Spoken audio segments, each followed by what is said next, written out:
اچھا، اسی طریقے سے ایک بھائی نے مجھ سے یہ سوال پوچھا تھا کہ مفتی صاحب جب بچہ روتا ہے، جب پیدا ہوتا ہے تو وہ روتا ہے، اس رونے کے پیچھے کیا مسئلہ ہے؟ کہ شریعت میں اس کے تعلق سے کوئی روشنی ڈالی گئی ہے؟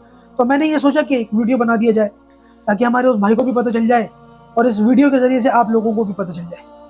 دوستو، اس کی ایک شرعی وجہ بھی ہے اور اس کی ایک سائنسی وجہ بھی ہے۔ پہلے میں سائنسی وجہ بتاتا ہوں۔ ڈاکٹرز یہ کہتے ہیں کہ جب بچہ ماں کے پیٹ میں ہوتا ہے تو ماں کے پیٹ میں پانی ہوتا ہے، اس پانی کے اندر بچہ ہوتا ہے، اور بچہ بغیر سانس لیے اس پانی کے اندر زندہ رہتا ہے، مہینوں زندہ رہتا ہے۔ پھر جب اللہ تعالیٰ کا حکم ہوتا ہے تو بچہ دنیا کے اندر آتا ہے، اس کے پھیپھڑوں کے اندر بھی وہی پانی ہوتا ہے جو جس پانی کے اندر ماں کے پیٹ کے اندر وہ زندہ ہوتا ہے۔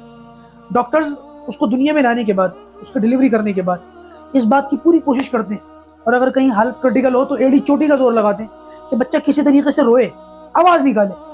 وہ روئے گا، چلا کے روئے گا تو اس کے پھیپھڑے کا جو پانی ہے وہ بھی باہر آ جائے گا اور اس بچے کو سانس لینا آسان ہو جائے گا۔ دوستو، جب بچہ روتا ہے نا، حالانکہ روتا ہے، جب بچہ ساری زندگی روتا ہے تو اس کے رونے سے ماں باپ ڈر جاتے ہیں، بہل جاتے ہیں، لیکن پہلی مرتبہ کا رونا ایسا ہوتا ہے کہ اس کے رونے کی آواز سن کر لوگ خوش ہوتے ہیں، اور اگر نہ روئے تو فکر ہو جاتی ہے کہ اللہ نہ کرے کوئی ایسی بات تو نہیں، اور حقیقت بھی یہی ہے۔ یہ تو سائنسی توجہ تھی۔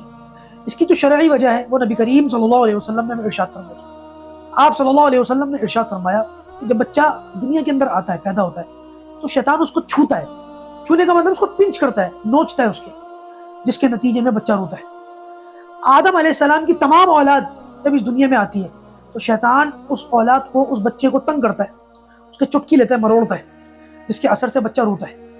آپ صلی اللہ علیہ وسلم نے ارشاد فرمایا کہ اس طرح سے رونے سے یہ جو شیطان بچے کو پکڑتا ہے، چھوتا ہے، نوچتا ہے، اس نوچنے سے، اس شیطان کے اثر سے اللہ تبارک و تعالیٰ نے حضرت عیسیٰ علیہ السلام کو محفوظ رکھا اور ان کی والدہ حضرت مریم علیہ السلام کو محفوظ رکھا۔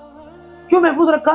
کیونکہ جب حضرت مریم علیہ السلام پیدا ہونے والی تھی تو مریم علیہ السلام کی والدہ نے یہ دعا کی تھی، انی اعیذها بک وذریتها من الشیطان الرجیم، کہ یا اللہ میں اپنی اس اولاد کو، اس اولاد کی اولاد کو شیطان مردود سے تیری پناہ میں دیتی۔ لہٰذا اللہ تبارک و تعالیٰ نے حضرت مریم علیہ السلام کی اس دعا کو قبول کیا اور حضرت مریم علیہ السلام کی والدہ کی اس دعا کو قبول کیا، اور ان دونوں ماں بیٹے کو شیطان کے اثر سے جو ہے بچا کر رکھا۔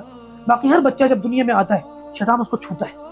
بہرحال یہ ایک چھوٹی سی معلومات تھی جو حدیث کے اندر ہمیں ملتی ہے، نبی کریم صلی اللہ علیہ وسلم نے اس میں ہماری رہنمائی کی ہے، لیکن ہم اللہ تعالیٰ سے دعا کرتے ہیں کہ اللہ تبارک و تعالیٰ ہمیں شیطانی طریقوں سے، بدعت و خرافات سے بچ کر زندگی گزارنے کی توفیق عطا فرمائے، اس کلمے کے مطابق زندگی گزارنے اور اسی کلمے کے مطابق دنیا سے جانے کی توفیق عطا فرمائے۔